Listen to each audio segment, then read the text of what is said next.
Good morning, everybody, and welcome to the National Audit Office's second annual regulation webinar. My name is Charles Lancaro, and I'm Director of our Value for Money Work on Regulation. The NAO has published a number of reports examining regulation across many different areas of public delivery. For example, our recent reports on the energy sector, private renting and pensions regulation. And we've also published other outputs bringing together insight and learning from this work. For example, in our recent output on the principles of effective regulation, which I know a number of people on this call also had input into. There are many contextual issues for regulation at the moment, but perhaps one of the most significant shifts in recent years is the fact that the UK now sits outside of EU structures where previously much regulation was formulated and harmonised.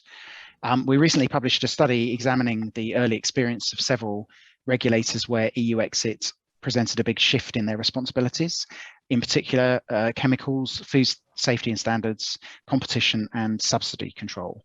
And given the importance of this for regulators more generally, we decided that the theme for this year's webinar should be regulation after EU exit. So I'm absolutely delighted to welcome all of you to this year's event and also to welcome a fantastic lineup of speakers. I'll just give you a quick outline of the way that the webinar is going to run. After I've introduced it, we'll have opening remarks from the CNAG, Gareth Davies, then followed by Chris Carr, Director of the Brexit Opportunities Unit, and then opportunity for a quick Q&A after that with the two speakers. We'll take a short break, and then afterwards, Matthew Rees will be introducing the second panel when we'll be talking about regulating after EU exit, strategy, people and processes. And there'll be about an hour to hear from 4 different speakers and again ask questions of speakers. So just before I hand over to Gareth for our first panel, there's an opportunity to pose questions to our speakers today. So please, can you put those in the chat, and at the end of each panel, I'll put those together and put the questions to the speakers. So I hope you enjoy the webinar. I'll now hand over to the CNAG, Gareth Davies, for the opening remarks, who will then be followed by Chris Carr, Director at the Brexit Opportunities Unit, for the keynote presentation. Thank you very much, and over to you, Gareth. Thank you, Charles. Morning, everybody, and thanks from me too for joining the webinar. And thanks very much to all the speakers and panelists who've agreed to give up some of their time to take part. It's much appreciated. So my name's Gareth Davies. I'm the head of the National Audit Office, and just going to say a few words to set up the session this morning. I thought I'd start with just explaining, for those of you who are not close to the National Audit Office, maybe aware of us, not completely sure about our remit, the role we play, and obviously particularly focused on the role we play in regulation. We're independent of government. We report publicly and to Parliament on value for money in public spending.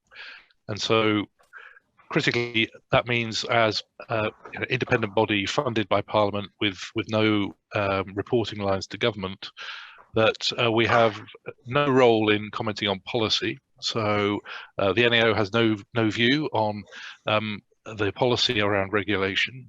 Our remit is the execution of the government's stated policy, how well public money is being used to regulate, and whether regulation is achieving its stated objectives efficiently and effectively. And that's a really important distinction, because clearly this is a controversial area that we're seeing right now with the new Prime Minister with a very clear agenda around deregulation. It's not for the NAO to hold a view on the policy merits, but it's our job to track how public money is being used to implement the agreed policy of government. And we report publicly. The Public Accounts Committee, as many of you will know, uses our reports. Most of our reports it holds sessions on in public, taking evidence from officials on the contents of those reports and exploring the topics more broadly based on that. And so the Public Accounts Committee will issue its own recommendations separately from ours, obviously focused on the political scrutiny process, whereas ours is focused on the more technical audit process. So that's our role in the process of public scrutiny and accountability for public money. Why do we focus on regulation? Well, because it's central to what so much of government is trying to achieve. It's one of government's key tools, obviously of many others as well, but it's one of government's key tools for achieving its policy objectives. And even though regulators themselves may not be the biggest organizations across the public sector, they have huge influence on how large amounts of public money are spent, regulating public services, for example, and also a huge impact on the wider economy. So the kind of leverage that regulators exert is clearly significant, and therefore a kind of key topic of interest for those looking to see how public money is being used. So that's our role in this area. Why is this? This is a timely moment for this webinar. We have a new administration setting out radically different policies from even the predecessor from the same party, and that extends to areas of regulation as well. It's too early to know the detail of that, but there's a clear aspiration here to tackle what's perceived as areas of overregulation, and so a significant program of work for the NAO in prospect, understanding how any changes in these policies are being implemented and the effects that's having on outcomes and value for money. So that's our planning approach, as we keep track of policy changes and understand, where an intervention from the NAO is likely to be most useful. Clearly, we have to be very selective. Like everybody else, we have highly limited resources, and our remit covers all of public spending. So we have to be very selective in choosing the topics that we audit, and that's as you would expect, a process based on risks to value for money, adequate coverage across the span of public spending, and making sure that we don't leave significant areas unaudited for too long. So there's a lot of judgment involved there, but you'll see that our program every year includes at least one, and sometimes more than one, significant output related to regulation. So why is regulation so important? Well, as I've said, the impact it has across the economy and on public services is hugely significant. We've seen, to use some specific examples, just this year, the significance to the public of energy regulation, water supply regulation, and the regulation of financial services, including, for example, pension funds, and in particular the British Steel case, which I'll come to in a second. So this affects daily lives of individuals, as well as those working in government and in public services, and is obviously of key interest when things go wrong. And the tragedy at Grenfell is still being investigated through the public inquiry. That report not yet published, but will be a very significant piece of evidence around the effectiveness of regulation.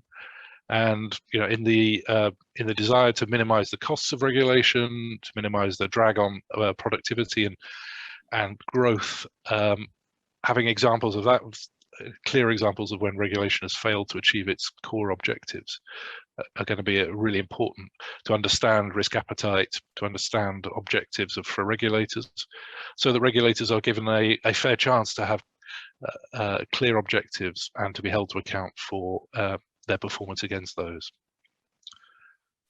So recent examples we've covered in our work. I've already mentioned some of the broad topics, but earlier this year we reported on the energy supply market, clearly a key topic of interest for everybody at the moment with the increasing in energy prices. But we looked specifically at how Ofgem had gone about regulation of the supply market, how we'd ended up in the position where so many suppliers had proved to be not resilient to the significant changes in the market, and the bill payer in that case bearing billions of pounds of costs of failed suppliers. And so obviously much to be learned from that case. We're in an extreme environment on energy prices, but that doesn't mean that it won't happen again. And really important that we extract the learning from the failures in regulation in this situation, even if the scenario we're dealing with was beyond the what was regarded as likely scenarios for the future. We've also looked at private renting in the last few months, an area where the previous administration to this one was quite heavily focused. Growth in private renting, very significant in recent years, more than 4 million people completely dependent on private renting, and a perception that whilst that works perfectly well for many people, there are significant failures in regulation for vulnerable people, and the processes for enforcing renters' rights were in many cases not working effectively. So that's what our report covered, and actually a lot of that's been picked up since then in the proposals from Department for Levelling Up Housing and Communities for strengthening renters' ability to enforce their rights and plugging the gaps in regulation that we identified in that report. And then I've already mentioned the British Steel Pension Fund, clearly an area where a very specific case, but a really important one, where pensioners received inadequate advice from the supposedly regulated advisory market, leading to many of them choosing to withdraw their funds from the occupational pension scheme from British Steel. And it turns out that around about half of that advice was misconceived and shouldn't have been given. And so at the moment, the regulator, the Financial Conduct Authority, is working very hard to attempt to restore the position of those who've been adversely affected by that failure in the advisory market. Again, many lessons to be learnt there for when people choose to exercise their pension freedoms, are they doing so on the basis of adequate advice? And there have been all sorts of changes since the British Steel case to strengthen the requirements for advice and to make it less likely that we'd find ourselves in this position in future. So what has all of these have in common is, very rich seam of learning. Obviously, quite a lot of people adversely affected in those cases, but important learning for regulators. So our reports in each of those cases have been taken by the Public Accounts Committee, to hold public hearings to extract the learning from those cases, to seek assurance from the regulators in each case that they are applying those lessons, and taking evidence from government officials on how government policy is responding to those areas as well. So, good examples of how the accountability process around regulation, involving the Public Accounts Committee in this case, is operating in practice.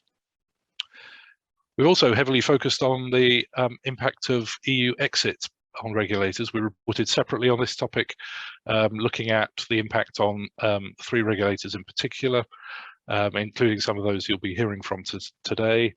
Obviously a hugely significant event, EU exit for regulation.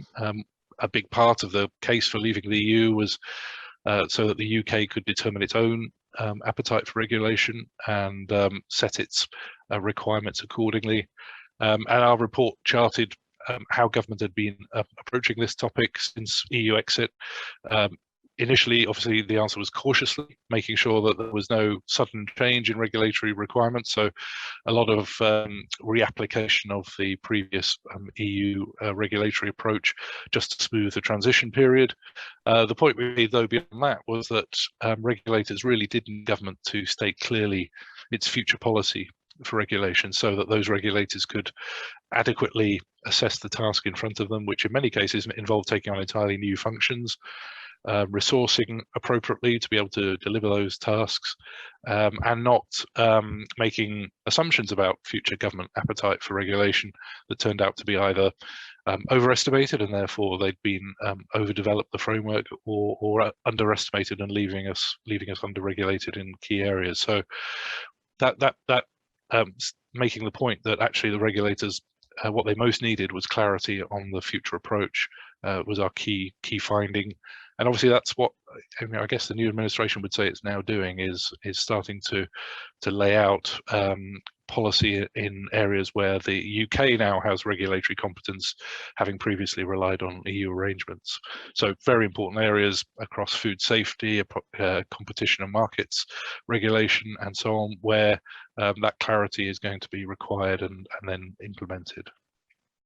So a lot more to come on regulation post-EU exit from this morning's webinar, and obviously looking forward to hearing from the experts who are having to put this into practice themselves. So a lot of activity since the change of Prime Minister. The government's reintroduced the what's called the Brexit Freedoms Bill, change the status of retained EU law. So again, I'm sure we'll hear more about that this morning. Aiming to remove around £1 billion of costs of red tape in that process. Obviously, again, really important we see the details. Under previous deregulation initiatives involving, for example, the Better Regulation Executive, we've at the NAO reviewed progress against those targets, how well understood the costs of regulation were in the first place, and whether the planned reductions in those costs have been achieved. I'm sure we'll be doing something similar in the current push for reducing the costs of regulation. So I'm sure we'll hear a lot about what regulators are now doing to be able to meet this challenge. Clearly, they are going to be under pressure themselves as public bodies to demonstrate their own efficiency, whilst also implementing new regulatory approaches. Obviously, several of them have been concerned about the impact of headcount reduction targets, and I mean, government is unlikely to let up the pressure for efficiency, whether it's headcount or cost savings. So again, we've a huge body of evidence across government for previous attempts to reduce costs in that way, and we'll be making sure that's as available and useful as possible for those with that task in view. We're also obviously extremely important for us at the NAO to have a good take on the risk profile that these changes across regulation leave across government, and we'll be updating our own risk assessments and therefore our work programs as things become clearer. So really looking forward to hearing from the other speakers this morning, and at the point I'll hand you back to Charles. Thank you. Great. Thank you very much, Gareth. And can I hand over to Chris Carr for our keynote presentation? So, Chris. Great. Thank you, Charles, and thank you, Gareth, for setting the scene. My name's Chris Carr. I'm currently the Director for Brexit Opportunities, currently in the Cabinet Office, but shortly to move to Bays with Minister Rees-Mogg. I've been in this role since April, and prior to that, I spent several years as the Director of the Better Regulation Executive in Bays. So it was very helpful that Gareth set the scene by talking about what regulation is for, and I don't need to cover that, which is good. It was also helpful that he pointed out that it was one of the key elements of the case for leaving the European Union. That's what my job is, essentially, to deliver on the prospects and the opportunities of leaving the European Union. I'm just checking that everything is all right with the technology. I'm sure somebody will say if you can't hear me. Good, thank you. So this webinar is being broadcast and recorded, so I'm going to make my best efforts to distinguish between what I talk about that is published government policy and what is my personal opinion or speculation or recommendation. I definitely wouldn't want the two getting confused in either direction. So if there is any confusion at the end of my speech, please do ask clarificatory questions so that we can clear that up before we move on. I'm going to talk about three things. I'm going to talk about how we scrutinize regulatory proposals, what we call the flow of regulation, how we deal with new regulatory proposals, and how that will change from what it is now to the new post-Brexit model. How we review and improve existing regulations, what we call the stock of regulation, and again, what we're doing about that post-Brexit. And then thirdly, the regulatory landscape, the powers and duties and role of regulators. And that's a little more speculative, but I'll try and cover that as well.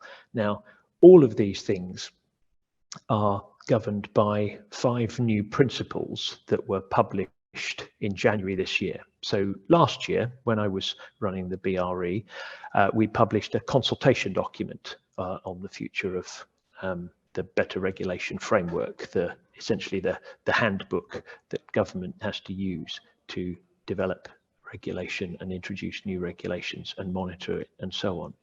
And that publication ran over the summer and early autumn of 2021.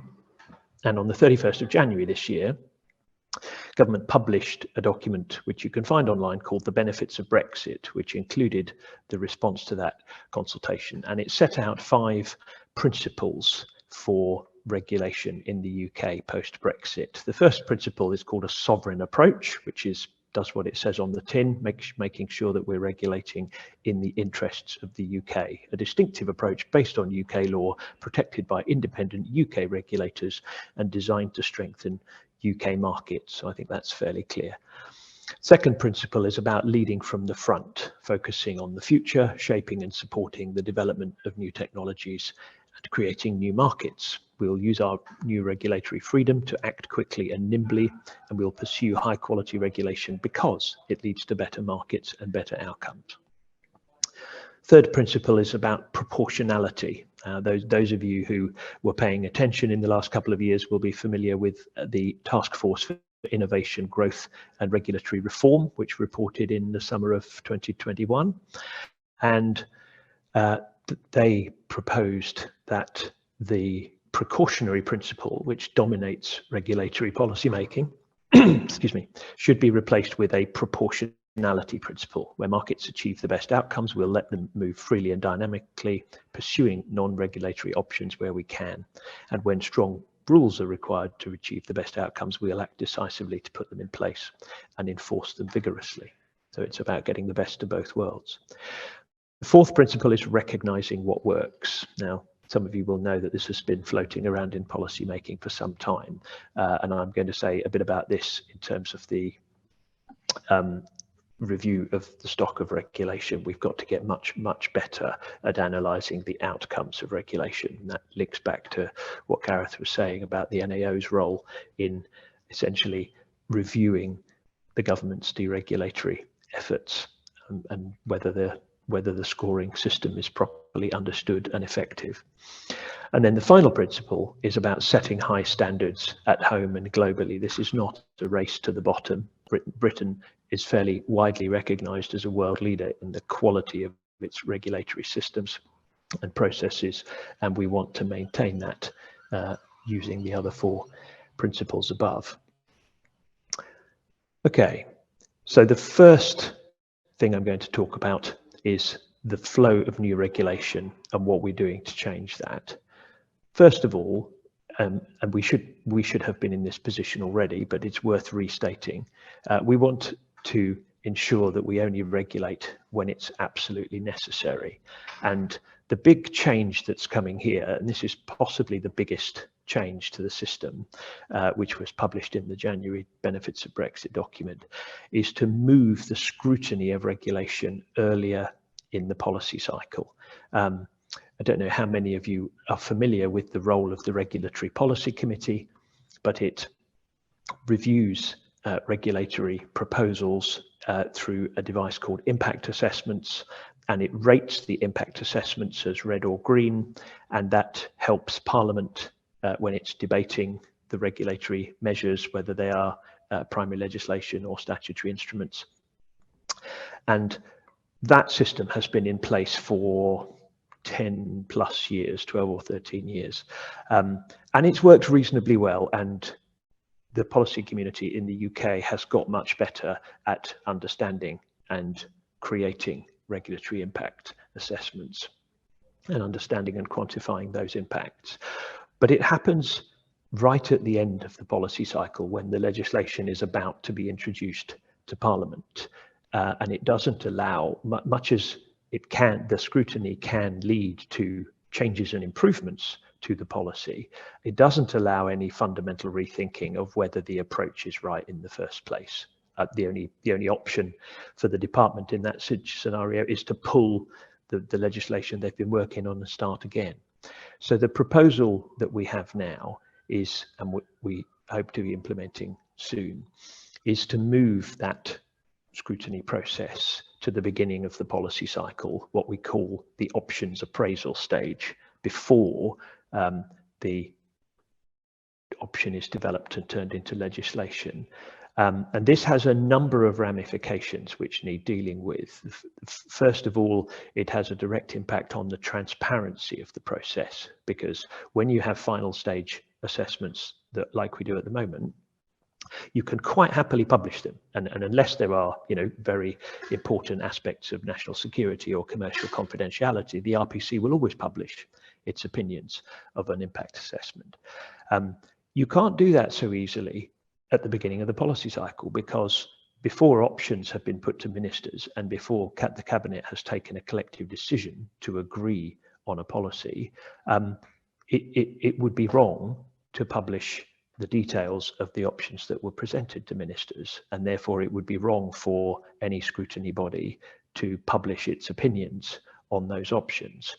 So we're trading off essentially some of that transparency for the opportunity to have earlier challenge and influence on policy thinking before options are whittled down and one is chosen and collectively agreed. It's still, of course, important to consult on the options and to develop the policy through consultation. But we are trying to bring forward the independent scrutiny. That's our first major change. The second important thing is that we're trying to be more holistic in our approach to scrutiny and impact assessment. I'm sure most of you will be familiar with the business impact target, the current statutory regime for measuring the impact of regulation. That is being repealed in the retained EU law revocation and reform bill, which I'll come on to talk about shortly. And it's being repealed because it doesn't work. It's a very poor metric. And we know this because we have run it for 7 or 8 years, and it has had very significant adverse impacts on policy making, because it only looks at one side of the equation. It only looks at the direct net costs of regulation. It nets off direct costs and direct benefits to the businesses involved. And of course, that's not what regulation is for. Regulation of businesses is to bring benefits to other parties, to consumers or the environment or employees or suppliers or whoever it is. So if you can't capture those benefits in the equation, then you're always going to get a warped picture of the net costs. So we are looking to replace the business impact target with a more holistic measure of the impacts of regulation and develop better understanding. And nobody else has done this. You know, let me just say that the BIT was world leading when it was created, and it was followed assiduously by other countries who have belatedly adopted the 1 in, 1 out and 1 in, 2 out methodologies that were used in this country a few years ago.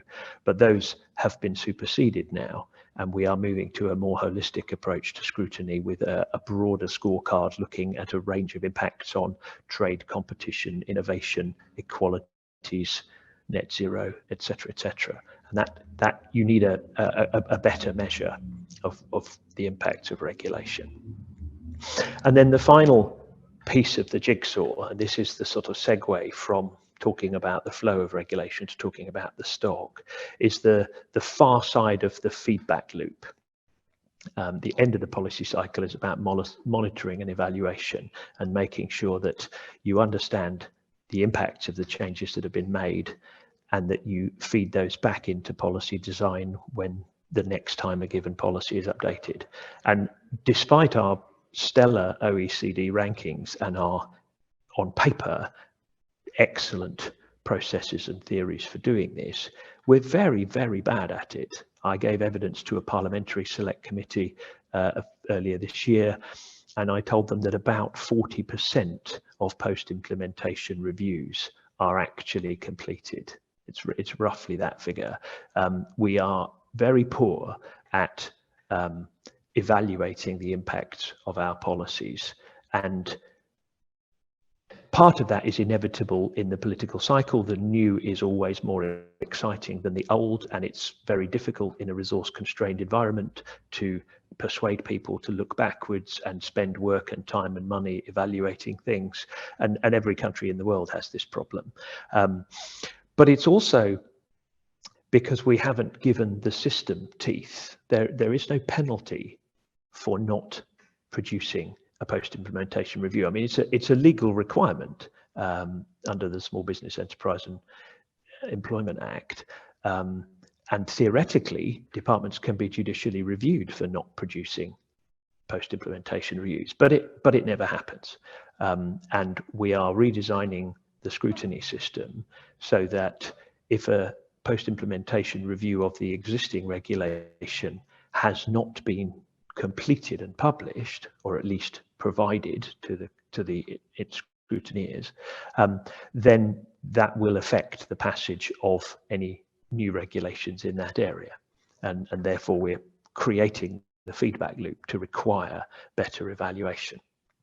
So these changes have been in development since the consultation response was published in January, and I am hopeful that they will shortly go live. We are obviously having had quite a busy summer with change of Prime Minister, change of monarch, etc., etc. Things are just settling down, but I'm going to move on to talk about the stock of existing regulation and the retained EU law bill. As that's something, as Gareth said, we introduced that to Parliament a couple of weeks ago, so it will go through Parliament this session, and with luck and a following wind, will receive royal assent sometime next year. And that is currently the focus of the review of regulations. Now, I should say that there are many, many regulations in the UK that are not European, thousands of them, and you'll all be aware of previous such initiatives as the Red Tape Challenge and cutting red tape reviews and so on. And I'm sure there will be more along those lines in future. But the current focus, given my role as the Director of Brexit Opportunities and the government's desire to realise the benefits of Brexit, is to look at the regulations that we have inherited and retained on our departure from the EU. And there are about 2,500 of those. Many of them were directly effective EU regulations that were turned into UK laws by the Withdrawal Act, and many others were created under Section 2.2 of the European Communities Act as a way of implementing EU directives. And those are going to be sunset by the retained EU law bill at the end of next year, 2023. And we have done a review of what they cover. We've published a dashboard, which you can find on gov.uk, to show you all the pieces of retained EU law that we're aware of. We are aware that there may be some things that have slipped through the cracks, and indeed since the dashboard was published, some helpful people have pointed out some additional things that we've missed, but we are aware of most of it. And we are going to update it by amending, repealing or replacing rule, retained EU law is the acronym, that is no longer fit for the UK. And this will be in keeping with the aim to create a pro-growth, high standards regulatory framework that gives businesses the confidence to innovate, invest in the UK and create jobs. Now, we're going to have to do this at significant pace over the next 15 months. We're going to have to work with departments to create plans for the reform of their retained EU law. It's not evenly spread across Whitehall. There are 3 departments with hundreds of pieces, DEFRA, Transport and Bays, and there are many departments with a few tens or hardly any at all. So the bulk of the work will be concentrated in those 3 areas. There are, of course, a lot of issues to do with the devolution settlements and the potential for divergence, and I'm happy to take questions on that and talk about that a little bit. But the fundamental aim of the retained EU law bill is to drive reforms by setting a sunset date for retained EU law and causing every single piece to be reviewed through the lens of, is this optimal for the UK? If we had never been members of the European Union, would we have ended up with this law governing the UK? And if we would, that's fine. There are powers in the bill to preserve it or restate it into UK law. And if we wouldn't, there are powers to simply repeal it or to revoke and replace it with a new law that's tailor-made for the UK. Or, of course, there's a do-nothing option of just letting it sunset and expire. Of course, the real job of work is doing that analysis, making those policy decisions about each of those laws, and of course, where they're not optimised for the UK, working out what the optimum outcome is. And the bill has an extension clause in it that for those cases where we know that the rule is not optimised for the UK and we want to reform it, but we don't have time to reform it by the end of next year because it's a part of a bigger framework that needs quite a lot of consultation and engagement and policy development, then it can be extended for up to 3 years for that to take place. So that's the current approach to reviewing the stock of regulation, and I'm just, in the interest of time, going to move on to my final point about the regulatory landscape. Now, we've got about 80 or 90 regulators in the UK, about 50 of which are very, very small, and about 30 are significantly bigger. Every single one of them has their own governing legislation. They were all created at different times under different acts of parliament by different ministers and different policy advisors. So the legal basis for regulation in the UK is what one might euphemistically call heterogeneous. And this is great because each of them was designed to have the powers and duties that were felt to be right for that particular policy area at that particular time in history. But when you stand back and look at the whole thing, it's a little bit messy and a little bit incoherent and quite difficult for a government to set a strategic direction and ask regulators to follow it. Regulators have multiple overlapping duties and they have to make the best of, do their own internal prioritization to follow that. And I'm sure our panel discussion will be talking about that later. The question is, can this landscape be improved by looking across the powers and duties and obligations of regulators and perhaps putting in place some horizontal consistency on the importance of growth, competition, innovation, net zero, whatever it is, and creating something that essentially helps regulators collaborate, helps them communicate with each other and with their client businesses in a consistent way and on a consistent footing. Now, I should say that I'm not dealing here with any announced policy. But those of you who have read the recent Policy Exchange report on re-engineering regulation and other similar publications will know that this issue is out there and is being considered. The recently announced review of energy regulation is a small step in this direction. Earlier on this year, BEIS and the Treasury published a policy paper on reviewing economic regulation. So this issue of the sort of legal landscape and the overlapping and conflicting drivers and duties of regulators has been around for a while and been talked about for a while. And I personally think that's the sort of ripest next area for reform. I know that the Treasury have already taken a big step with the consultation on the future framework for financial services regulation and the new financial services bill that's going to put that into effect. That was a key part, sort of clearing up the landscape of duties and expectations was a big part of that. Okay, I think I'm just over time, so I'm going to pause there. Thank you all very much for listening and very happy to take questions. So I'll hand back to Charles.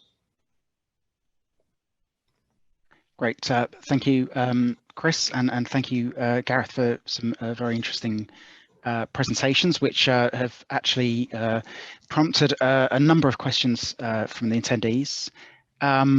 So I think actually most of them are to do with the sort of Brexit opportunities. So if I put them to you, Chris, is that all right? And I'm going to do them in the order they came. So first of all, we've got John Holmes, whose question was very much about should the focus shift to blue tape? So that's really, I guess, the requirements imposed by businesses rather than government, but within a sort of an area which is regulated. So should the focus shift to blue tape from red tape? Any thoughts on that?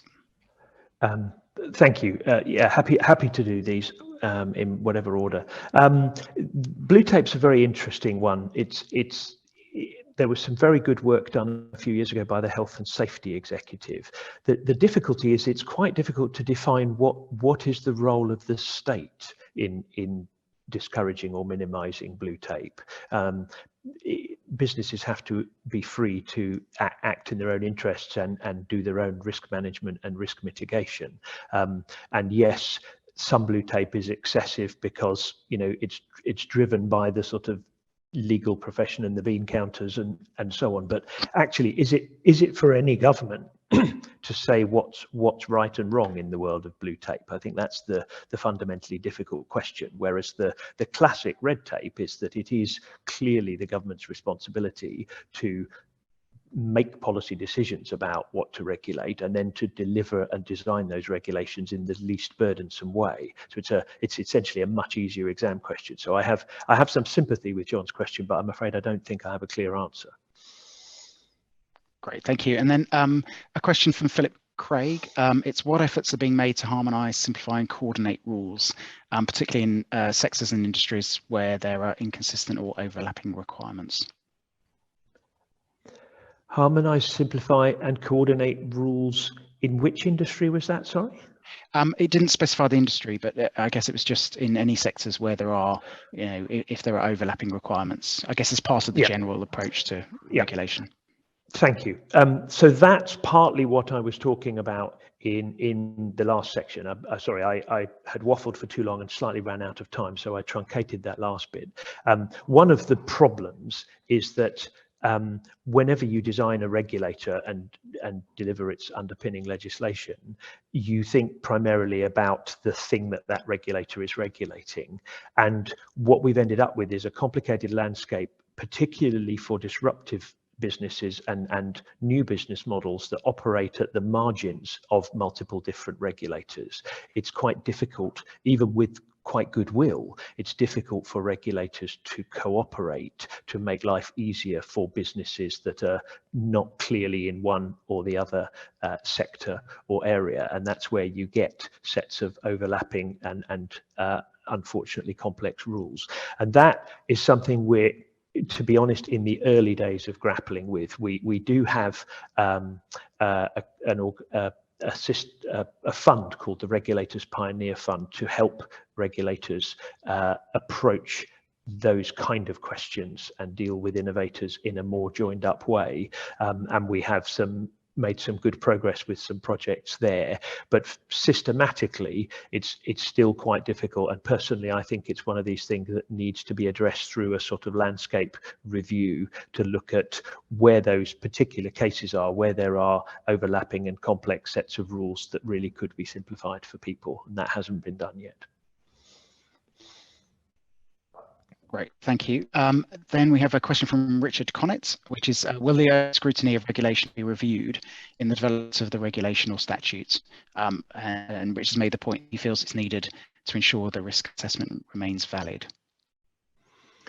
If I've understood that question properly, then I think the answer is yes. When we, as with all good practice in policy, when we change something, we should review its impact. And when we change the Better Regulation Framework and update it as trailed in January, we should be reviewing that 6 or 12 months later and publishing a report on whether we feel the moving of scrutiny to earlier in the policy cycle has been effective, whether we feel the net impact on the flow of new regulations has been a positive one, etc. So yes, we should definitely do that.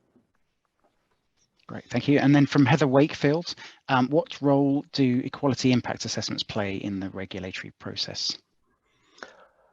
That's a really good question. They have to be done. They're a mandatory part of policy making. At the moment, it is not within the remit of the RPC to take action on the content of an equality impact assessment, or even, I think, to note whether they haven't been done. But there is a good question to be considered in the new system about when an equality impact assessment ought to be done and what action should be taken upon it.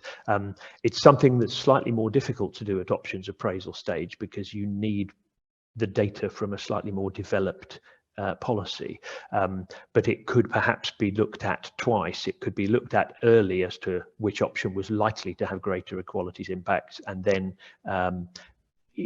looked at in more detail later on. But that's definitely something to be factored into the details of the new framework. Great, thank you. And then, so a question from Sophia Greason, which is about how is the government going to ensure that the review of EU law, retained EU legislation, involves the relevant stakeholders, public and business, who will be affected by the changes? So will, the Brexit Opportunities Unit be ensuring that departments undertake consultation and put in place safeguards to avoid gaps in the statute book and any legal uncertainty?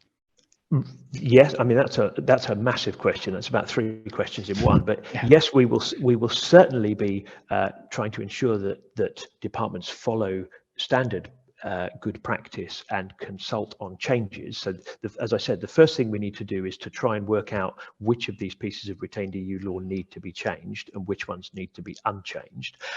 Where they need to be changed, we should then consult on those changes, absolutely, and that should involve stakeholders as usual. We should absolutely take care to safeguard against gaps in the statute book arising from the sunset. That's quite a big piece of work that we're kicking off now, because it's going to take us the full 15 months to do all the risk mitigation of that. We don't currently know exactly what the legal risks are. We're starting that work now, but we absolutely want to minimize legal uncertainty and protect against any oversight or gaps. Great, thank you. And Victoria Howes has actually left a comment, which is that really good news around the business impact target. Welcome the move to a more rounded assessment. And Victoria feels it didn't work particularly well for regulators, where the key driver was to keep the public safe. So that's just a feedback comment. A very specific question from Peter Mackenzie Midlane, which is, are there any considerations of the EU retained law review that would affect defence policy? That's an interesting question. I'll have to check with my team, but I'm not personally aware of any retained EU law in the area of defence, because it wasn't an EU competence, but I will double check that. And then just another specific question from Michael Conroy Harris about what the rationale is to default to sunset rather than default to retain. That one I can answer, and that is to do with the incentives for reform. If you default to retain, it's quite difficult to persuade people that they need to consider reform. If you default to sunset, everybody is suddenly much more interested in having a look at what the laws are. Great, thank you. And then a question from Sarah Chambers on the regulatory landscape. Sarah's glad that there's a greater appetite to simplify and make this more strategic, but is this being applied to the legal services sector? Sarah's made the comment that there's a plethora of regulators in overlapping areas, and calls from the CMA and others to review this as the market is not working well, but the Ministry of Justice says it's a very low priority. Will this be revisited soon? That's a really interesting point. It's a good example of an area where the landscape is a bit messy and unhelpful. And personally, I would welcome it being part of a review of the landscape. I can't speak for ministers. As I said, this is quite early days in this particular area of thinking, and we haven't had any public statements from ministers either way yet. So I'm afraid I can't answer that. Okay, great. Thank you, Chris. So I think that takes us through most of the questions that we've had in the chat.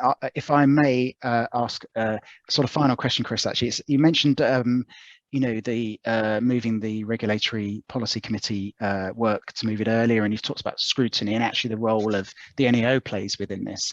So perhaps I could bring in Gareth here as well to think about, the sort of evaluation that the UK does, and how you see the NAO's position here with regard to the new thinking. Yeah, Chris, over to you first.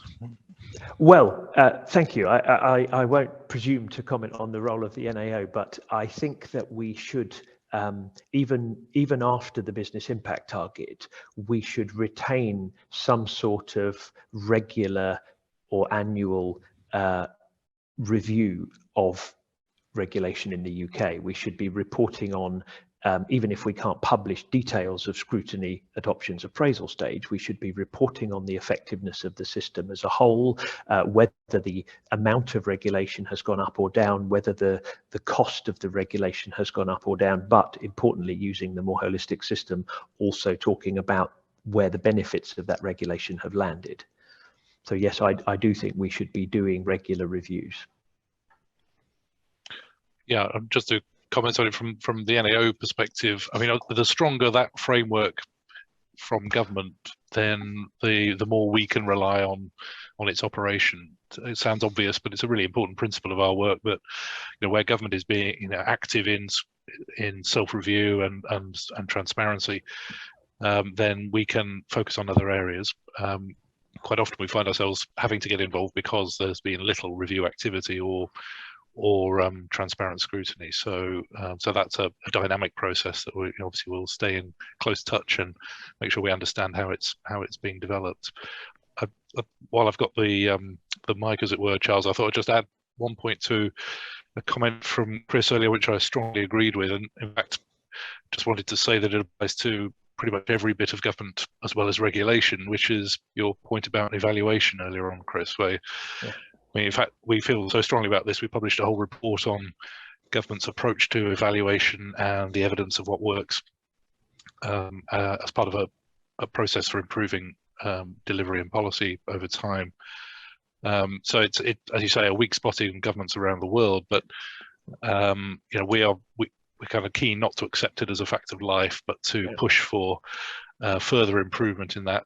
Particularly working on the incentives. This is, as with many things, when people are under, resource constraints and pressure for all sorts of priorities, that will make them prioritize, actually learn from past experience, applying genuine quality evidence to new policy areas, and being prepared to advise somebody very enthusiastic about a new idea that the evidence is stacked up against it, and that's something we're obviously encouraged by the developments in the Cabinet Office with a stronger evaluation unit that's been working there, and keen to maximise the application of evaluation in regulation as part of that. So just kind of all power to your elbow on that front, Chris.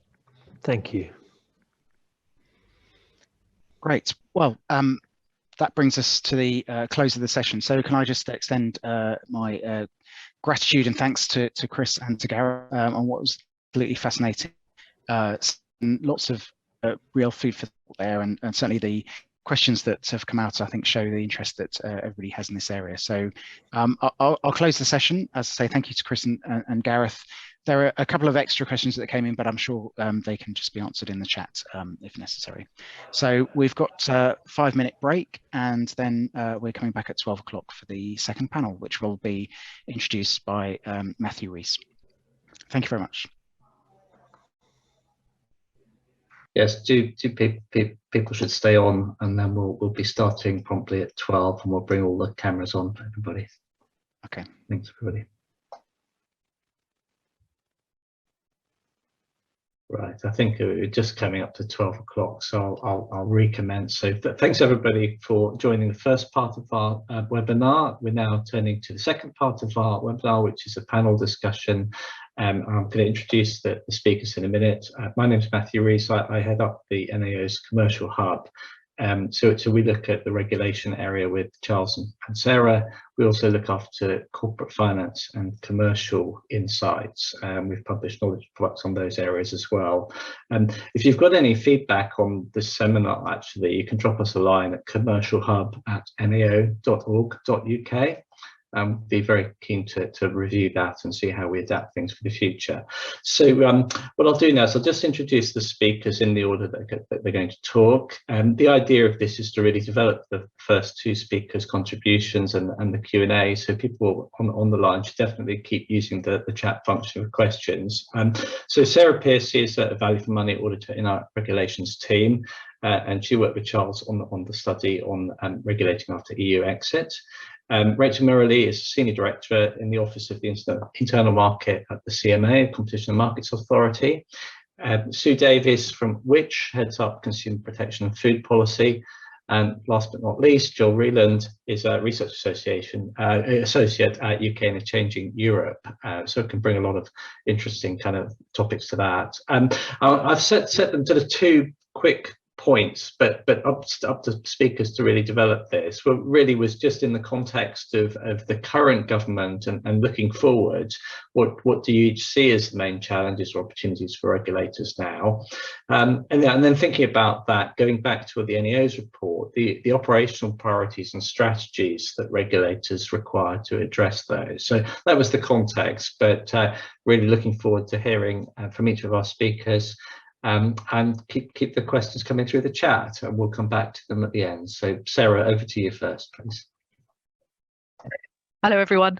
I was just going to try and give you all a brief summary of our report. It's going to be really brief. I do urge you to go and read it on our website if you want more detail. But the report we published in May followed on from a lot of work done before EU exit, kind of looking at preparations across government. And what we wanted to do in this piece was really kind of look at where were regulators now, and how had all the kind of preparations for day one and all of the uncertainty about what would actually happen, how would that resolved itself into kind of what was going on, and then where might regulators be going. So given the kind of a lot of the talk was around taking back control and changing regulation, what had that meant so far in practice? What might it mean in future for regulators and how they worked? We looked at three regulators, I think everyone kind of knows. We looked at the Competition and Markets Authority, we looked at the Food Standards Agency, and we looked at the Health and Safety Executive's regulation of chemicals. And we looked at those three because we'd done work on all three kind of before EU exit, so we had a good basis, but also because there are actually three different regulators who look at different sectors and who regulate in different ways. And we thought if we looked at those three and we found common issues or common challenges, then that kind of probably provided us quite deeper insight into what was happening across more regulators, and hopefully will enable us to make recommendations that kind of really would speak to more regulators than just those three. In terms of kind of key findings and where regulators were at, it kind of felt like regulators really met that day one challenge, the kind of the minimum viable product, which was talked about a lot before we left. That was there, things that needed to be up and running on day one were up and running on day one. But there was still quite a lot of tail to move from that minimum product to a fully functioning regime. And that was going to take a relatively long time, kind of measurable in years rather than in weeks or months. So we kind of had things like, the CMA, which I'm sure Rachel will talk about in more detail, but it needed the Subsidy Control Act before the Subsidy Advice Unit could be formally up and running, and that wasn't passed into law until April this year. FSA's work on controls has been affected by the kind of repeated delays in introducing border controls. So it's kind of this pattern of, the minimum was there, but there's still a lot more to do. We found three common operational challenges as to kind of where regulators, again, were at the time being. And the first one was that workloads post-EU exit had been really hard to predict beforehand. And for at least two of the regulators we looked at, those workloads were a lot bigger than they thought they were going to be. So, for example, the FSA had a lot more applications for regulated food products than it was expecting. I think something like 3 times the number it was expecting in 2021. For HSE, it had a whole set of companies that had imported chemicals from the EU who had never before had to register under EU REACH because the companies they imported from had, and they had something like 5,400 applications from those companies, which was sort of something they'd not been able to predict beforehand. Slightly conversely, the CMA actually had a lot less merger activity than it thought it was going to in the first year, but that was probably due to COVID, and it's certainly seen that kind of ramp up since then. So all of that kind of uncertainty, you know, the roles and responsibilities they were taking on, kind of the primary message seemed to be, yes, we know what we've got to do now, and it's probably more than we were expecting. The second kind of big operational challenge was skills and capacity. In a number of cases, kind of regulators had existing issues trying to access the skills they needed, and those were kind of being exacerbated by the increased workload, needing more people with those skills, and also by potentially not being able to access kind of EU job seekers in the same way. I think that comes out in vets, particularly for the FSA. But what we found was really interesting was a number of the regulators were all taking different approaches to deal with that, but they were all really innovative and really quite thoughtful. So whether it was kind of taking people on earlier in their career and trying to train them and build their development in-house, whether it was kind of really rethinking how jobs might work and how they could make them more attractive to other people, or whether it was just kind of really explaining what they did and how it was as interesting and different to what else might be out there. It felt like there was a lot of thoughtful activity going on there to think about how they can do what they need to do and have the skills they need to have. And the third kind of issue that struck us was about replacing EU systems, not just the kind of the process part that, you know, day one up and running, but that EU systems is a kind of a means of gathering soft intelligence or a soft understanding of risk, whether it be, you know, being able to look across the kind of systems like RASIF and see what, you know, what food alerts other countries were dealing with and how they were dealing with it, whether it was kind of, you know, sharing confidential information early on kind of competitions and mergers cases. And again, there's sort of a lot of interesting work going on in terms of finding other data sources or, you know, going out to other regulators and trying to share information. But it felt like that was maybe one of the hardest areas to really understand kind of what the impact was or how to build something to replace it, that kind of quite soft risk-based information. The key recommendation we made around that for all regulators was really, now this was probably quite a good time to stop and work out where they were at compared to where they planned to be post EU exit. So really think about, what does our workload look like? Is it what we plan for? Is it not? And what does that mean in terms of kind of the capacity, how many people we need, what they might need to do to prioritize, how they think about risk and how they think about the systems they need. That kind of, I think that's only been further built upon with the kind of a really common theme that was coming out in the Public Accounts Committee session on the report, which was the kind of the impact of inflation on kind of spending review and the future kind of possible financial pressure and what that would mean in terms of the kind of increase in workload, given there was rhetoric at the time about taking the civil service back to 2016 numbers, but regulators do not have 2016 responsibilities, they have an awful lot more. So that's kind of one area I think will be interesting for regulators going forward. Back when we reported, I think the kind of policy ambitions were clear, but directions weren't set. And it feels like it's really interesting to hear from Chris Carr from our point of view as well, to get that sense of how things are moving on. But it was kind of clear, you know, we had the benefits of Brexit paper. It was clear that changing regulation or taking back control was going to be a really big thing. But for both regulators and stakeholders, there perhaps wasn't a lot of certainty yet about what that would mean and what that would look like. And that certainly felt like a kind of a key thing for everyone in the future to really try and set out what would be changing and how. And then we touched on a couple of areas. I'm conscious of time. A couple of other areas that were really interesting to us that we touched on were kind of the UK and international influencing. Now it sort of has its own remit to kind of go out internationally and sort of step out by itself on the world stage, what that might mean for kind of setting strategic direction for regulation on that kind of broad stage and setting standards in the future. And again, that felt like a really interesting story that was developing. And the other one, of course, is the internal market, which is an entirely new problem. Didn't exist under kind of harmonized EU legislation. And I'm sure Rachel will talk a lot about that because that's her job, but there was a development of common frameworks and a lot of kind of sense that good relationships were being built yet, but they still needed to kind of be tested in anger as to whether kind of the structures in place to keep the UK kind of working together were actually going to work. I'm going to stop there, Matthew. Thank you very much, Sarah. So I'll hand over to Rachel Merrily now. Thanks. Thanks very much. Thank you, Sarah. Thank you, Matthew.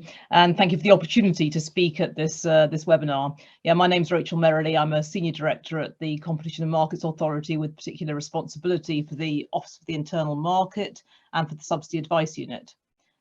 So post-Brexit, the Competition and Markets Authority has assumed substantial additional responsibilities, both in relation to its traditional competition powers, but also in taking on 3 new functions.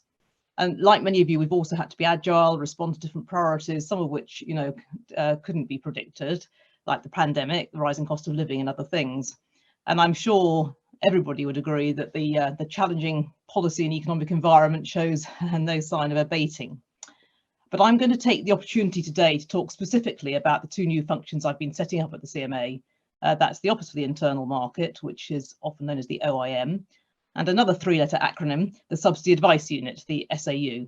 And I'll use those just to illustrate briefly some of the challenges and opportunities arising post-Brexit and our key sort of priorities in addressing those. So the Office of the Internal Market has been established to give advice to the 4 governments of the UK on the effective operation of the UK's internal market.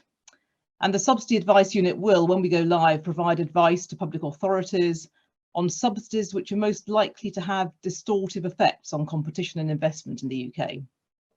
Both functions are advisory in nature and are about supporting governments to consider the economic effects of their policies and markets, including how effectively businesses can trade goods and services across the UK, and how well subsidies have been assessed against the subsidy control principles.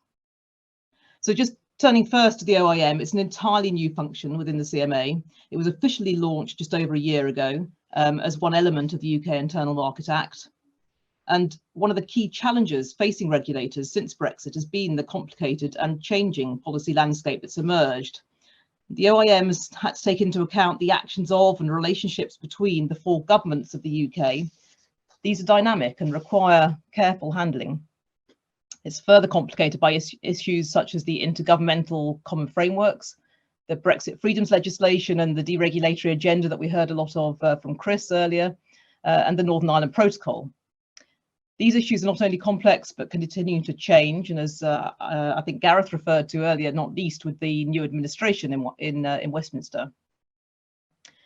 Our priority has been to build constructive relationships with officials across all 4 governments, as well as using the policy insight and experience that the CMA already has across the nations to make sure that we can operate effectively in this complex and changing environment.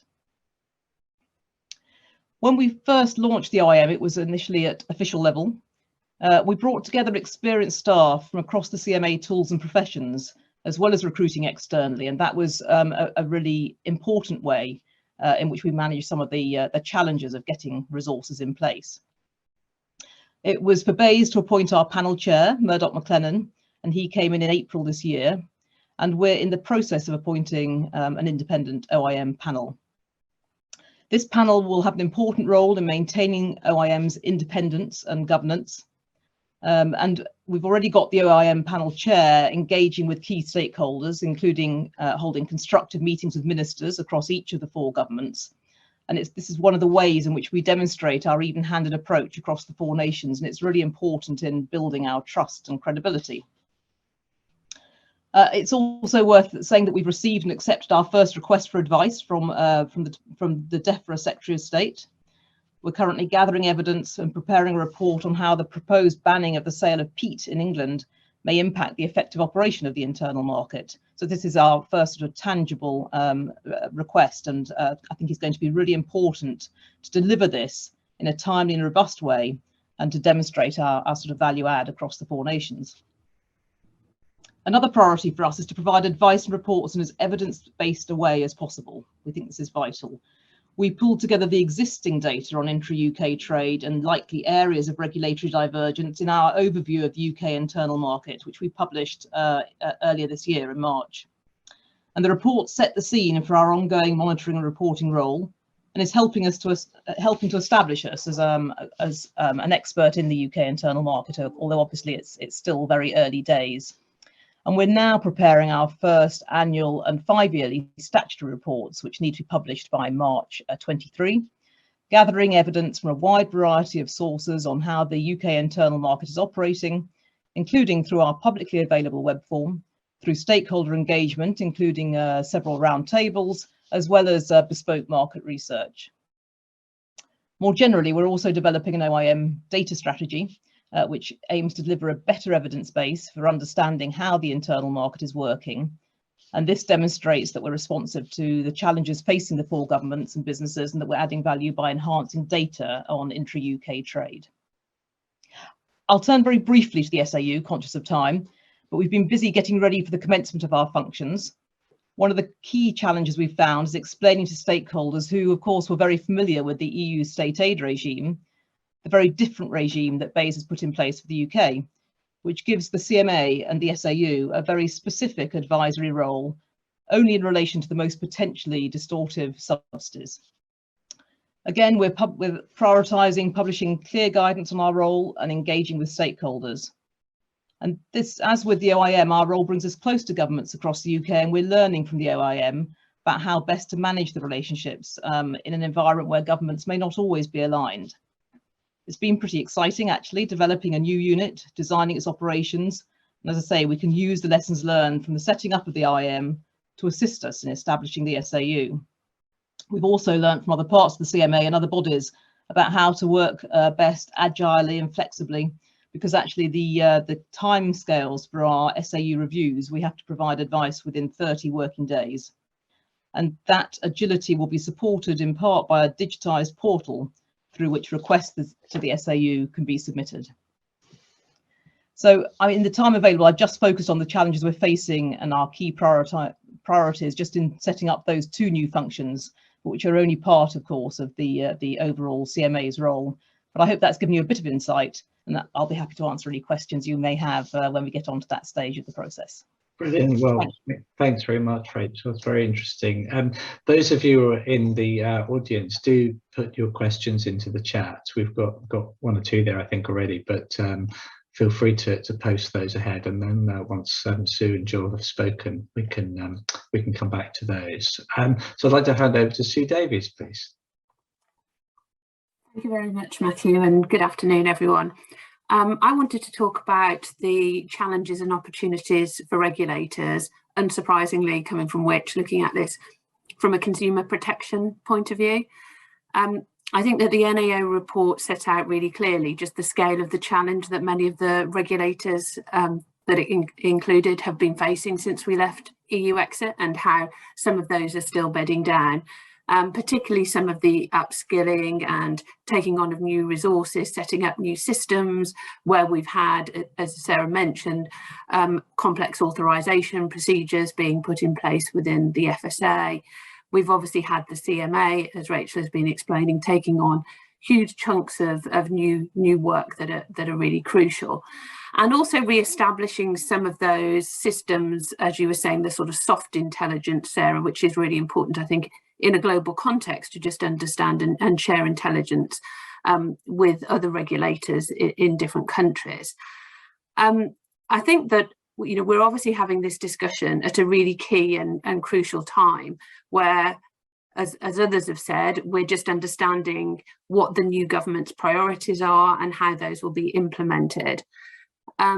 The publication of the retained EU law bill, I think, also gives a really interesting perspective on this, which I'll talk about in a moment in a bit more detail.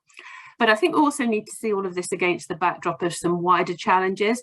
Since we left the EU, obviously, we've gone through the pandemic, which raised some fundamental challenges for the regulators that the NAO focused on, as well as other consumer protection regulators.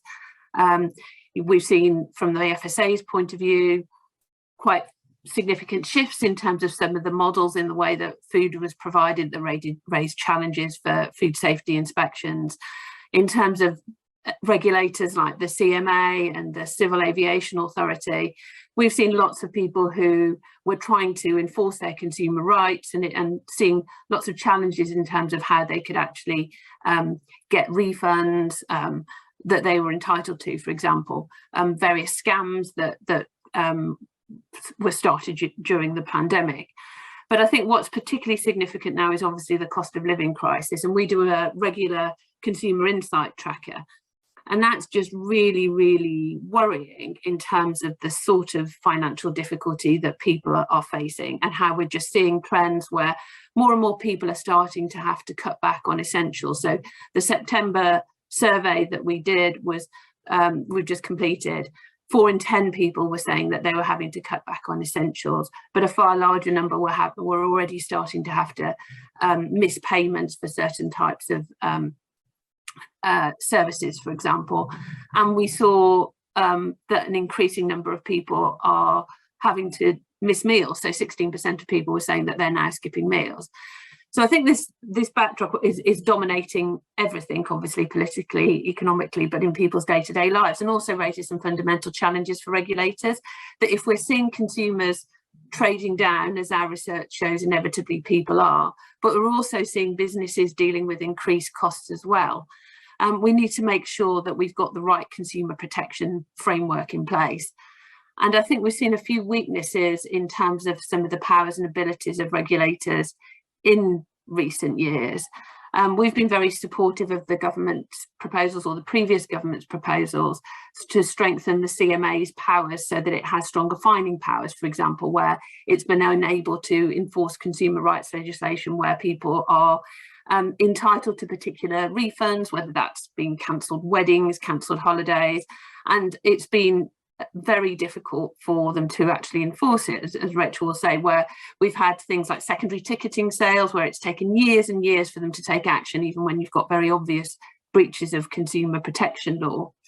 If you look at other regulators like the Office for Product Safety and Standards, we've seen that it's got very limited ability to deal with some of the safety issues that we're seeing on online marketplaces, yet we know that people are increasingly shopping on marketplaces and don't understand that they don't have the same obligations as if you're going into a more traditional retailer. So we're seeing this constant sort of whack-a-mole situation of unsafe products being on sale and then potentially coming down for a bit, going back on sale again.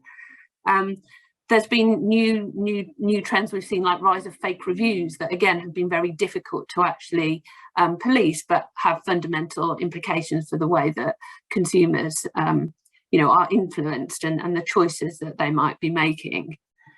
So I think it's a really important time to be considering how we can strengthen some of these protections. And we had seen some positive commitments. We've been particularly focused on the Digital Markets, Competition and Consumers Bill that BEIS is intending to put forward, we're still expecting that to be put forward.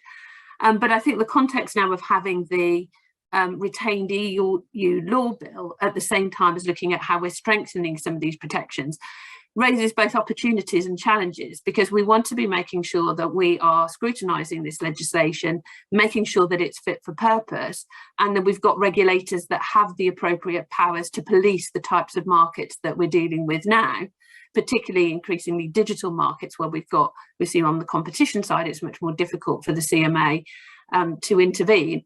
And that's negative not only for consumers but also negative for responsible businesses and for innovation if there aren't the appropriate powers in place. So we need to make sure that if we have got the retained EU law bill now and the sunset clause at the end of next year, there are huge, as Chris Carr set out, there are huge quantities of legislation that will have implications for consumer protection, from basic food safety laws to rules around unfair trading practices, through to regulation on product safety.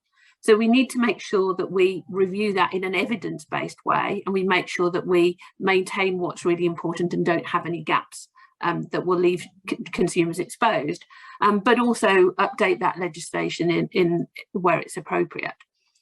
So I suppose that just in terms of setting out what we would see some of the priorities, going back to the NAO's recommendations, I think that making sure that regulators have a clear long-term strategy and clear objectives is really important. And being able to take a proactive approach to think about and identify some of the risks that are coming up. As part of that, we need to make sure that we still have a positive reform agenda. And I think what is really crucial is recognising that consumer protection is absolutely central to sustainable economic growth and benefiting responsible businesses as well as consumers. If consumers are tied into contracts and can't get out of them, for example, if consumers are buying products that aren't what they're supposed to be and getting ripped off, if they're subject to scams, that all feeds through, and it not only affects consumer confidence as a whole, but also impacts on competition and responsible businesses. So we need to make sure that we pursue that reform agenda and make sure that we've got regulators that have appropriate powers. I mentioned the CMA's powers. We think that its digital markets unit needs to have strong powers to be able to effectively regulate digital markets, but also other regulators like the Civil Aviation Authority need to have stronger powers to be able to hold airlines to account, where we've seen obviously huge amounts of turmoil over the last few months. Regulators therefore need to have appropriate resources, skills and toolkit, and the kind of intelligence systems that Sarah was talking about. But then finally, I think we absolutely have to make sure that we have open and transparent processes for scrutiny of regulation, and particularly in the case of the retained EU law bill, we need to make sure that we have a very evidence-based process that's open to scrutiny, so that we don't lose really important protections, but make sure that if we are reforming legislation, it's for the right reasons and will deliver meaningful benefits for consumers as well as for businesses. So thank you. That's sort of a rapid overview from our perspective of some of the challenges and opportunities. Well, thanks very much, Sue. It's really interesting to hear all of that consumer perspective on things. I think hopefully that will prompt people's questions as well in the chat, so do keep those coming. So I'd like to turn now to Joel Reland to talk, please. Thanks, Joel. Thanks, Matthew. Yeah, so I work at UK and Changing Europe. We're a research organisation based at King's College London, and one of the kind of major pieces of work I do is tracking regulatory divergence and you know, how rules are changing after Brexit. So I'm going to try and give, I guess, a slightly more kind of political overview of what we've seen in the last 2 years or so since Brexit, in terms of how regulation is changing, what the challenges and opportunities are stemming from there. And I think fundamentally the really big thing for regulators right now is that the big challenge is that government is still incredibly eager. It is like almost a child in a toy store in terms of the amount of regulation it wants to point at and change and do things with. We had the Brexit opportunities paper in January or February of this year, and it was 108 pages long. That's a vast amount of regulation which it wants to change, but it's this child in the toy store is still maybe lacking the parent on its shoulder to say, look, you know, do you really need all these toys? Are you going to be able to play with them all? Where are you going to put them all? There's kind of a need to think about how regulation works in practice and where regulators come into play. And this is already playing out. I think government isn't yet fully facing up to the reality of how much when you take back control of regulation, that means taking back control of all the processes and bureaucracy that comes with it. And it takes time to build up those systems to make new regulation function effectively.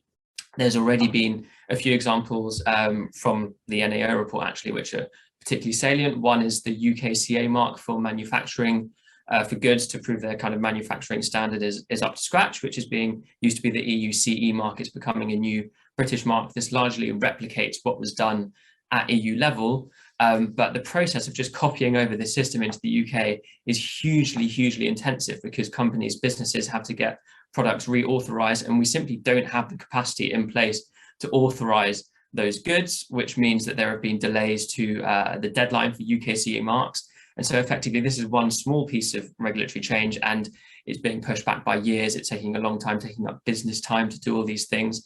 And so, yeah, it's effectively kind of grinding sort of very slowly forwards, but we're not having this, you know, sudden change of system.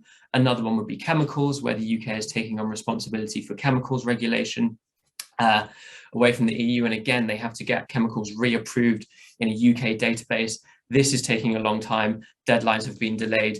And as a result, I think the NAO report pointed out kind of 25% of the chemicals regulation division 25% of its time is spent on staff training at the moment, because it's having to build up significant amounts of capacity. It's not even able to do those basic regulatory functions. It's still effectively creating itself to do those jobs that used to be done at EU level. And that means that the UK is not able to regulate as quickly as the EU is. There were 10 restrictions which the EU wants to bring forward this year, which the UK won't be following, because, I mean, a large part of it is probably because it doesn't have the capacity to do all the restrictions that the EU is doing. And so when we talk about deregulation or changing regulation, we need to be very frank about the fact that that means creating these new systems, and that is a major process. And so we're still talking about regulation, but we're not talking about the role of regulators and where that comes into being. And really that is a bit of a reality check on how much and how quickly you can change things. And I don't think government yet has fully faced up to that fact. An additional challenge coming from that is we now have the retained EU law bill, which is going to take those issues that I just outlined before and amplify them by 100, because we've potentially got hundreds or thousands of pieces of regulation that ostensibly are meant to be revised or repealed in just over a year's time, which is a mammoth undertaking. That's a huge amount of civil servant time into looking at where regulation is going to change, looking into the details, what should be changed, what shouldn't be. And then in cases where they decide that regulation is suboptimal, you need to design new regulation to take its place, unless you're happy for things to just disappear off the statute. But then there are big questions about, you know, are we going to be okay without any regulation in that place? And so there's a huge amount of due diligence and review work, which you would normally expect on a normal government review cycle to take possibly several years to carry out. And yet we're expecting to see thousands of regulations reviewed and kind of packed up within a year or so. So potentially you have the risk of, yes, regulations disappearing from the statute book, or new regulation which is not necessarily designed as well as it should be, because the time hasn't been there to think through all the potential consequences of what practically happens when you move to a new system. And so this could pose a major challenge for regulators in the coming years if you have gradually these problems playing out as we transition to lots of new UK specific regulations all at once. So yeah, effectively there's a big challenge ahead. I think it's an open question as to whether this 2023 deadline will remain in practice, or whether a lot of the decisions will be delayed to 2026. There is a clause in the retained EU law bill allowing departments to do that. There are also potentially ways, clause 1(2), which could, in theory, I think, allow departments to pass actual bits of, you know, SIs, which would effectively say we're going to retain everything that's already on the statute book and effectively bypass these deadlines altogether. So there could be quite a lot of, you know, machinations around the system, which mean 2023 isn't the true deadline. But nonetheless, I think it's the single biggest concern and challenge for regulators at the moment. To look in a slightly more optimistic way, I would say, however, that kind of one challenge has been, yes, that we're trying to do so much all at once, and there's almost like a lack of clarity and focus on where the UK might best make use of its regulatory freedom. The Boris Johnson government had a big emphasis on sovereignty, which I think to an extent meant taking back control of as much as possible, having as many new British systems as possible. Under Liz Truss, there's clearly a tonal shift towards an emphasis on growth. And that might mean that we have a clearer set of principles and focus for government, because I think that's been one big challenge of regulation, is not knowing what kind of regulator the UK wants to be after Brexit. It's been about reowning regulation, but not necessarily stating clearly what we want to do with it. If there's a clear message that, you know, growth enhancement is the emphasis of all regulatory reform that we do, that gives us slightly greater clarity of purpose. It might mean that departments focus on fewer changes, but those which fundamentally align most centrally with what government wants to do. So I would say that kind of creating a clear agenda for deregulation or re-regulation is something which everyone would stand to benefit from, regardless of what those principles are. Just giving longer term targets and aspirations to work towards will help clarify thinking across Whitehall. And I'll pause there. Well, thanks to Joel, and thanks to all of the speakers. Covered a whole range of topics there. So I was just looking through the questions, and Certainly welcome contributions from any of the panelists, but I'll perhaps sort of direct questions to one and then see who else wants to come in. So there's a question from John Holmes here. It's probably more for Rachel, actually, just to understand the level of coordination and co-working between the devolved administrations. Perhaps you could comment on how you see that developing, please. Yeah, thank you, Matthew, and thank you, John, for the question. I mean, in terms of the Office of the Internal Market, we work across the four governments. It's really important that we are even-handed in our approach to Westminster, to the Scottish Government, the Welsh Government, and the Northern Irish Executive. So we put a great deal of focus on. One of the ways in which I think we help to develop the sort of trust of all four nations, all four governments, is in making sure that our approach is as evidence-based as possible. And I referred to that a bit when I was talking. We are focused on the kind of economic and technical impacts of any regulatory divergence, and recognise that individual nations and governments may have particular reasons for a policy direction that go beyond the economic and the technical, but what we can comment on is the impact on trade, on barriers to trade, and the knock-on effects of those across the UK. So I guess that's the way in which we are sort of we're developing our relationship with all four governments, but also making sure that they see that we have a particular lens, and that the wider policy considerations are something that they still obviously are able to take into account. Thank you, Rachel. Does anybody else want to come in on that? No one to say. So perhaps the next question really picks up on obviously the tragedy of Grenfell Tower. But Sue, you talked quite a lot about consumer issues. So perhaps just wanted to really widen that to the trade-offs really between where do you see consumer safety, consumer protection being either at risk or threatened by a deregulatory agenda, and how can government get those balance right for people? Yeah, I mean, I think it's all about how you design the regulation and making sure that you've got appropriate regulation and you have the right incentives and disincentives built within the system. And I think there's a danger of just assuming that regulation will be a burden and therefore needs to be reduced. I think it was very positive that the government is moving away from the business impact target and its simple counting approach, which I think was always flawed. And hopefully we will get something in place that does take into account the wider impacts of regulation and benefits for society. I think how you regulate is obviously going to depend very much on the different sectors that you're dealing with. And I think, but certainly, yes, I think, we can't just strip away swathes of legislation and not be clear about what the risks might be. I think what's also crucial is that even where we have regulation, we don't always have effective enforcement regimes in place.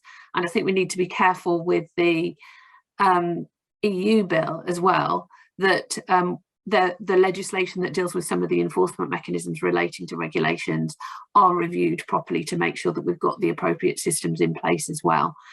We see repeatedly that even when consumers have rights, when they need to fall back on those rights, they're often aren't, the regulators either don't have the powers to enforce them, as I mentioned in relation to the CMA, or they're reliant on regulators like trading standards or environmental health. And I think it's interesting on the food side, the Food Standards Agency in its recent report on the status of food standards, one of its key risks that it identified was the decline in regulatory services at local authority level. That meant a lot of things that are supposed to be enforced, like basic hygiene rules, may not actually be able to happen. So I think it's about making sure that you've got the right regulation, but also that you've got the right enforcement systems in place. No, thanks very much, Sue. And perhaps to develop that theme and really bring both Sarah and Joel into this, there's a couple of other questions really fit. So one from Linda Demerol, one from Danny Maxim. I guess the question that it raises in both of those is, who regulates the regulator, and what do we see as the kind of interests of perhaps of Parliament in really understanding how all of these systems are working? Perhaps Sarah, you can maybe comment a little bit from our perspective, and then I'll come to Joel. Yeah, absolutely. I think it's something we certainly think about quite widely. Our principles of effective regulation was a kind of really us setting out with a lot of regulators what we thought was important, and the kind of the learning and the kind of having the appropriate mechanisms in the right place is a really, really important part of that. I think from our point of view on the piece of work on regulating after EU exit, it was a little soon to kind of see where kind of all the escalation steps would be, and that kind of everything was aligned. But it's definitely something we've reported on in the past, something we'll come back into that future, is the kind of you can't just design regulation, you've got to make sure it works in practice and make sure the kind of it has the impact you expect it to, and the right powers are there in place to really enforce as well.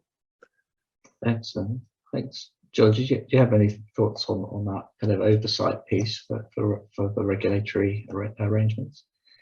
Yes, I think there's an interesting question which is to come, which hasn't really been settled yet. I think we're only just getting started on how regulators kind of come together to resolve questions. An interesting example which is coming is AI regulation. So the UK is setting out its framework for AI, and there's kind of, whereas the EU's approach is largely in quite an EU fashion about comprehensive definitions of AI, exactly what you can do and you can't do with them. It's kind of overarching about having a certain level of control.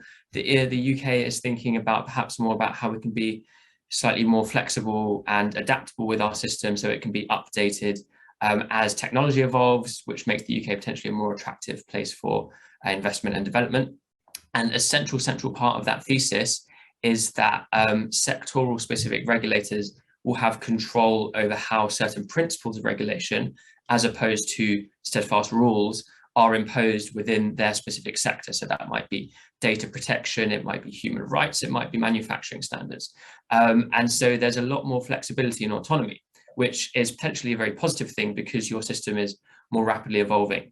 The flip side of that is that regulators can potentially sort of, their principles will rub up against one another if they're interpreting things in slightly different ways. You might have replication of systems, you might have principles which simply don't align. And so regulators are going to need to be able to speak, find a forum to do that kind of stuff and to make sure things are moving smoothly. And if this is a tendency that we're going to see across many more future-facing areas in future, as you know, in the coming months, years and decades, we're going to have fundamental systems for doing that, a bit like how the internal market now needs to be managed more sort of fundamentally, because we have different regulations in different parts of the UK and you need to iron out those creases. So these are really, really big and important questions, which if the UK is going to make a success of having its own UK-specific regulatory regimes and is giving more autonomy, more kind of, devolving powers down to sort of sector-specific regulators, they need to have that platform to come together and make it work effectively. Excellent, thanks. So just looking through the questions here, perhaps one I'll start and ask Rachel to comment on briefly is, this is John Holmes referencing here delivery, enforcement and compliance, and obviously the CMA has quite a remit across the sort of enforcement of regulation. What do you see perhaps as the challenges now for resources and capabilities with in that kind of enforcement arena?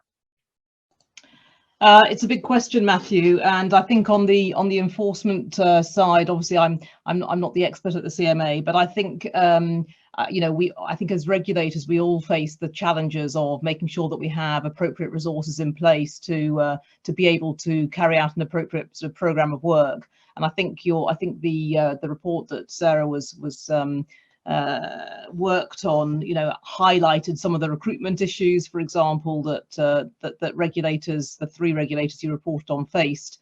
I think we are in a climate where recruitment can be quite challenging, given some of these sort of public sector, some of the things that are happening in the public sector. But we have been finding, as I think there was also reference to, some kind of creative ways of making sure that we either grow our own or bring people in on secondment or make sure that we have the appropriate people in place. I mentioned that for our new functions, actually, I think it was very helpful to be setting those up in the context of a wider organisation with some strong skill sets across a number of different disciplines, and that did allow us to kind of pull on existing resources. But of course, we do have to have the necessary people and budgets in order to be able to deliver those. So I suppose I'd start there, and I'm sure others will want to comment further. Yeah, and perhaps just picking up some of those themes, Sue, that you mentioned. There's obviously a lot of pressures on consumers, particularly in lower income brackets. So to what extent do you feel that the regulators are actually responding appropriately to protect consumers in those positions and use their existing powers effectively? Well, I think we're only just starting to see some of the impacts and see the sorts of trends, and it's really important that regulators are just anticipating what sorts of risks we might see. I mean, obviously the Food Standards Agency was a focus of the NAO report. We've previously seen that when we have food prices going up and we know that people are trading down, then that's usually a time when food fraud is rife.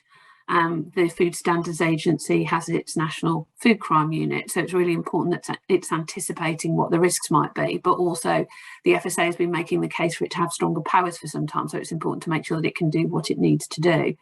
I think, you know, we're seeing Ofgem highlighting, you know, the need for energy companies to be treating consumers fairly. You know, we're seeing lots of issues where consumers are subject to scams that cuts across a whole range of different regulators. But as I was trying to emphasise, I think just some of those basic consumer protections that we take for granted, consumers really need to rely on, because people assume that wherever you're buying things from, that you often do have the protections. And if regulatory resources are scarce and they can't actually enforce those regulations, then that's when people are increasingly vulnerable. So I think a lot of this is, you know, it's still going to play out. So it's about anticipating where there is going to be the biggest risk and who are going to be the vulnerable consumers. Great, thanks, Sue. There's another question here actually about international trade. So the question is, how much will negotiations with other countries over new free trade agreements interact with the domestic regulatory work programme? Perhaps Jill, if you've got sort of thoughts on how these various things interact, it'd be useful to start with you. Yeah, absolutely. This is a really big area and a way in which regulation can't exactly happen by the back door, but it's certainly, I think, an area where interest groups and regulators probably need to be inserting themselves in conversations early. If we look at what has happened already with Australia and New Zealand, kind of there's been, you know, there was a big concern about kind of lowering of animal welfare standards in terms of creating a trade agreement with Australia, because they have different lower animal welfare standards in terms of how they produce their kind of, you know, meat. And that's perhaps not so much the issue, but it is nonetheless, it's a big concern for farmers, because whilst they are not lowering their standards, they are effectively exposed to greater competition from Australian businesses now, which do operate with lower standards and, you know, fundamentally gear their rearing of cattle and other kind of meat products towards kind of major export markets. And they have these systems where they can do that kind of more, I guess, efficiently, as a slightly blunt way of using it, but effectively, you know, animals in not such good conditions, and so you can produce at a greater intensity, and so your production costs are cheaper, and that makes it harder for British farmers to compete in the UK market when you have more of these Australian goods coming in. So it's not so much the UK saying, right, we're going to transplant Australian regulations onto our statute book, but nonetheless the consequences of that have an effect on kind of certain businesses in the UK. That could happen in other areas other than agriculture in future. It could happen with genetically modified goods, for example. I guess there's a form of agriculture. If you were to make a deal with, say, Argentina, which has it has a very different approach to how it regulates GMO.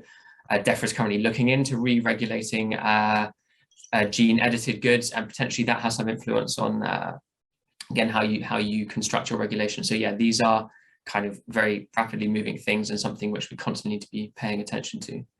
Well, thanks, Joel. And perhaps Rachel, just picking up that from the CMA's perspective, I mean, how do you see your work around subsidies being impacted by these major international jurisdictional themes?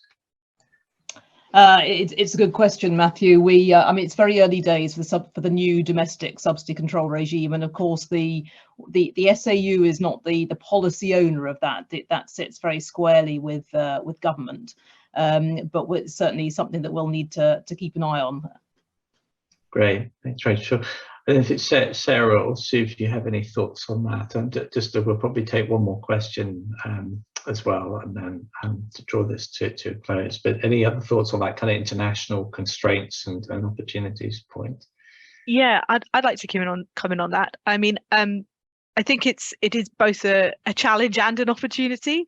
There's definitely, when we spoke to the regulators about what was going on, there's definitely an opportunity there in terms of some of the roles they're taking on being able to possibly improve some regulatory standards internationally. So things like the FSA's working closely with Codex Alimentarius, which is the UN body that kind of sets food standards widely. So there's an opportunity there to actually do more to improve standards. I think it's also an additional challenge in that from the conversations we had, even just preparing for trade negotiations or doing some of the work to kind of see through them and see things afterwards is an additional job for regulators. So if you've got a trade agreement, food is the area that comes up the most, but you know, the food standards agencies we set out in our report is having to do more work to understand how food standards in other countries that we might be setting up trade agreements with or have set up trade agreements with, how those are regulated and what assurance they can take that kind of food that might be coming in is up to the standard that's declared. So I think it's a really interesting area for all the regulators. I think it's one that will continue to kind of be a point of a lot of work and a lot of thought over time. Excellent. And Sue, any thoughts on this theme? Yeah, I mean, we've done a lot of consumer engagement around people's priorities for trade deals, and the things that come out top of people's priorities are food standards and, surprisingly, environmental protection and data protection. And so they're all areas that are quite crucial to some of the trade deals that have been negotiated. As Joel mentioned, obviously Australia, big focus on food, but with the government's drive around digital trade as well, and what government has been saying about moving away from GDPR, then that's really important that we have an effective regime so people can have confidence that their data is handled appropriately when they're shopping overseas. But I think it also comes back to Sarah's point as well about effective engagement within international standards bodies, but also recognising where international standards are lower than the standards that we've got at the moment, because within trade deals they're often a handy default and an assumption that international standards will set a high bar when actually they're often the lowest common denominator. So as Sarah was saying, I think there's a big job in terms of regulators really understanding what the implications are of the provisions that are going into trade deals when they're being negotiated, because they might come back to hit us further down the line. But where we have a lot of provisions relating to equivalence or mutual recognition, again, that's about really understanding the on-the-ground realities. We're negotiating with India at the moment.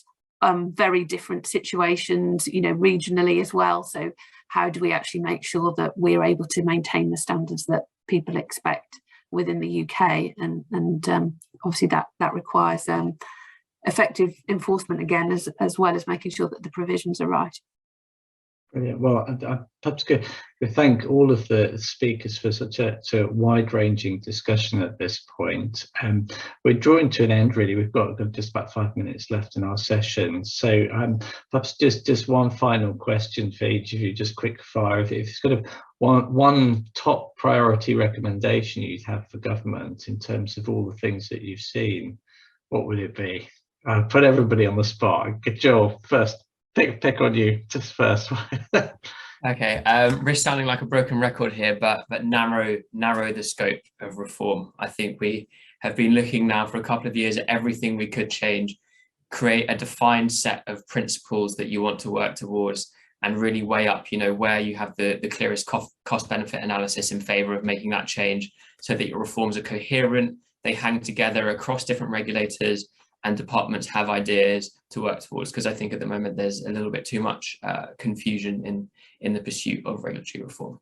Oh, that's really helpful. Thanks, Joel. Sue, up to you. Top recommendation. Yeah, I would say recognise how consumer protection is so central to sustainable economic growth, and not see it as a burden on businesses, but about how it's about making effective markets and competition work in the right way, which will benefit businesses as well as consumers. Excellent. Thanks, Sue. Rachel, thoughts on this, if you're able to? Yes, of course. Yes. I mean, I think parochially introduced the Digital Competition and Consumers Bill. We talked about the importance of having those strengthened consumer enforcement powers in particular. Very keen for that to take place. Very good. Thanks, Rachel. Sarah, any top thoughts? Yeah, on?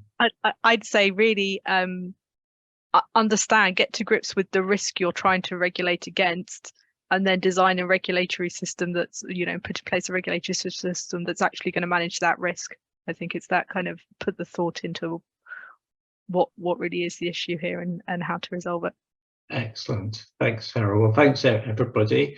Been really interesting debate. Everybody's questions in the chat as well.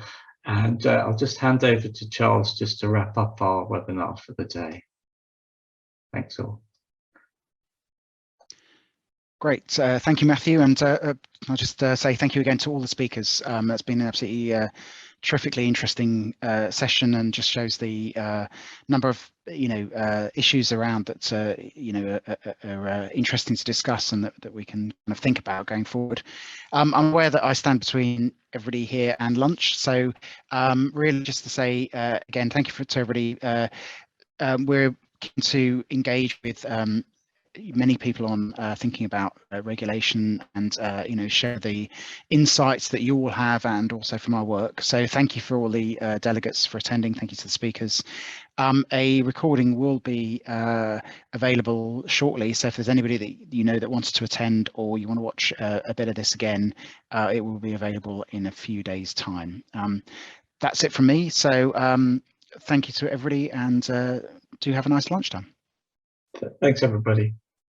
Thanks for attending. Bye.